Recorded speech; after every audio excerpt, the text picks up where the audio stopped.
Hello. So today we're working on a very nice MacBook Pro A1990. This is an older one, it's an Intel, but those are very fun to work on. I really like working on these models, they are old school.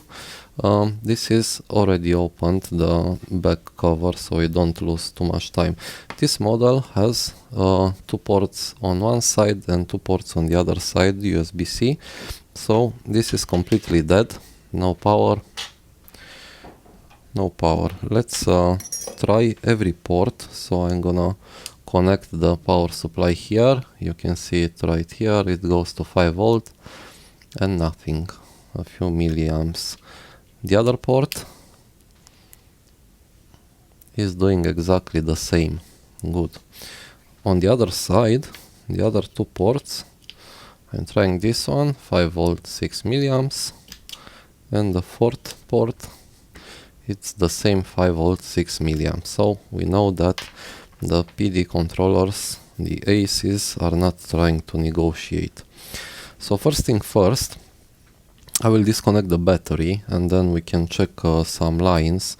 Now this is not the original battery, obviously. The MacBook Pro batteries have a data cable that is right here, which we can disconnect. So once we disconnect the data cable like this, in theory power should be cut off, but with the aftermarket batteries you never know. So I'm gonna also remove this large screw which is connecting the battery to the main board, right? So now we know for sure that we do not have any power on the board. Good. So the easiest thing to start with is the main power rail, which is PP bus G3 hot in this case. So these models are starting with the PP bus G3 hot, and here we have a couple of fuses. We have another fuse here, which is actually from PP bus G3 hot to the trackpad, but we have the same, right? So these are the main fuses, and let's measure the main line. Yeah, and we definitely see there on the upper left corner that we have a short on the main line on PP bus G3 hot. So for this one, very simple, we're gonna inject some power into the rail and see what the problem could be. Almost dropped my thermal cam. Let me bring it. So because we're not working on a phone but on a laptop, I'm gonna also remove the macro lens, right? So we can see a better, wider picture. And let me get the power supply. I'm gonna use, I think it's the second one that is right here. Yeah, I'm gonna power it on, and you see it's set up to 0.9 volts. I'm gonna set a ground here on one of these clips.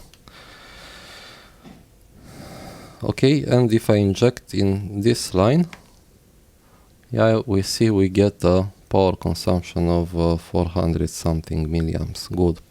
Now let's go to the Windows machine and open the thermal camera. Device is connected, so I'm gonna keep this a bit up. Yeah, and I already see something here, see? Let me also bring the instruments so you can see what is going on there. See, when I touch it, we get a spot around here. Let's get the macro lens,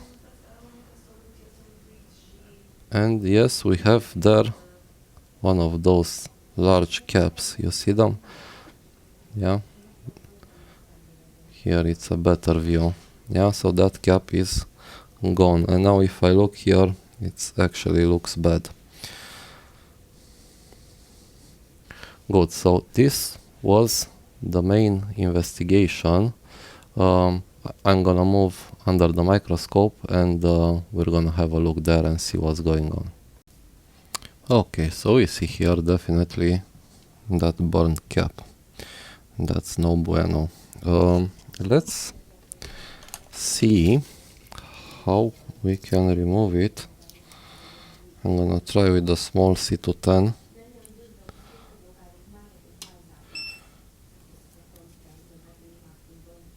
There's stuff falling off it.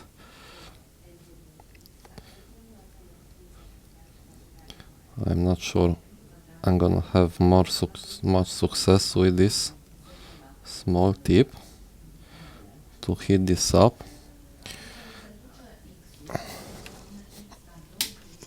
I'm gonna use some hot air, but I'm right near the GPU, so I don't want to heat it up too much, just to get some help to move it away. Yeah, that was good.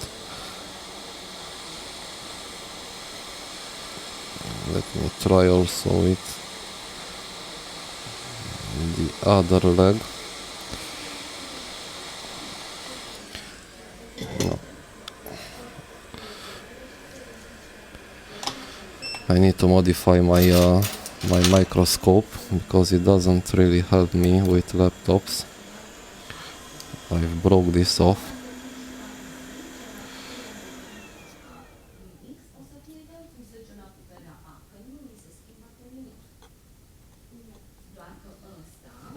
Yeah. Let's try to clean that a bit. And let me use some low meltish over there and see if we can somehow remove that pad. Yeah, so we have success.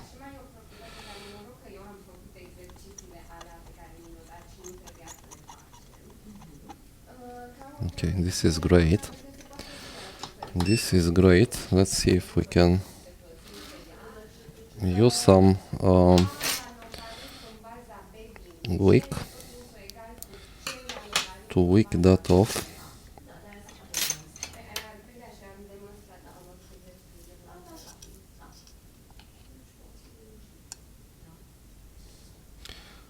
Okay, let's see.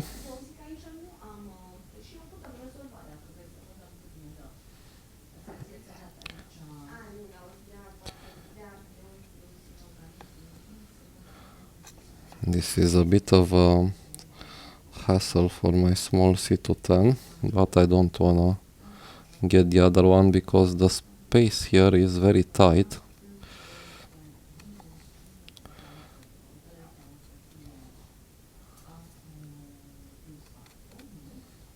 The space is very tight. Okay, let me try to clean it a bit.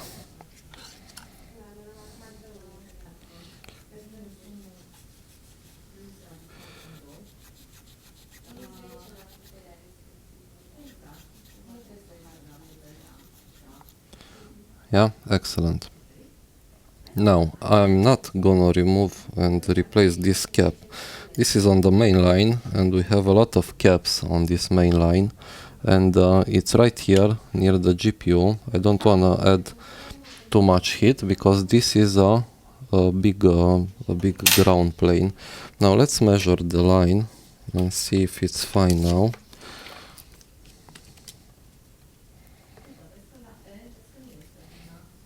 Let me grab a ground here and let's see. This is the ground and this is the main line, which is healthy now. Good. Now let's move back under the top camera. Okay, perfect. So let's reverse our steps. We're gonna connect back the battery. So I'm gonna put this large screw that will connect the battery to the board. Yeah, and now I'm gonna connect the battery data line. Okay, I think this is fine. Good. Now let's prepare this one like this, and I'm gonna connect the power supply to one of the ports and let's see how it looks.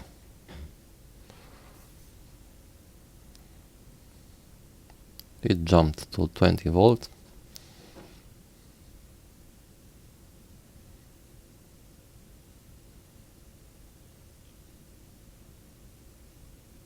I'm getting a fan spin. Yeah, and we have a dead battery sign. So I'm gonna leave it here to charge for a bit and be right back. Excellent, so we have an Apple logo and the laptop is booting. Let me turn it like this because I don't want to have a name there or something.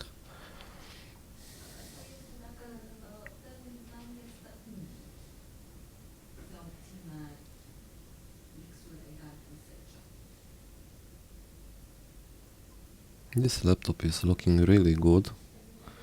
It seems to be well maintained. Usually these are a bit harsh. Yeah, I have a picture there, but as you see, the laptop is working fine. So we had an image with the owner probably. Yeah, so this was the repair. Very nice one, I say. I hope you liked it. This is the first step of investigation we do for MacBooks Pros in this category. So the main line is the PP Bus G3 Hot, and we start from there, and then we follow the power sequence for any other issues. Okay, thank you very much for watching. Give me a like, subscribe if you didn't already, and see you next time. Bye for now.